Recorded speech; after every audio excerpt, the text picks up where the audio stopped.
Hey guys, in this video I'm gonna show you how to unlock C4 explosives in Battlefield 6. It's pretty easy. First of all, to get C4 explosives in Battlefield 6, start by opening your Recon class. You will see your gadget slots on the screen. Move over to the right and you will find the unlock requirements for C4. Select it and press Y on Xbox or triangle on PlayStation to open the challenge details.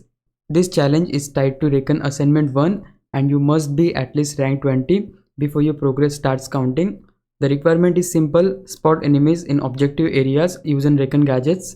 Here is the easiest way to do that. Go back to your class setup, open gadget 1 and switch from the laser designator to the Recon drone. Now load into breakthrough match. Breakthrough always has a ton of players tagged on the objectives, which makes it perfect for spotting. Fly the Recon drone over the point, spot as many enemies as you can, and you will quickly work toward the 250 spots needed. If the challenge isn't tracking properly or you have completed it but C4 still isn't unlocking, restart your game. A quick reset usually fixes it. And yeah, that's all you need to know to unlock C4. If you found this video helpful, please leave a like, subscribe the channel. I'll meet you in the next one. Bye bye.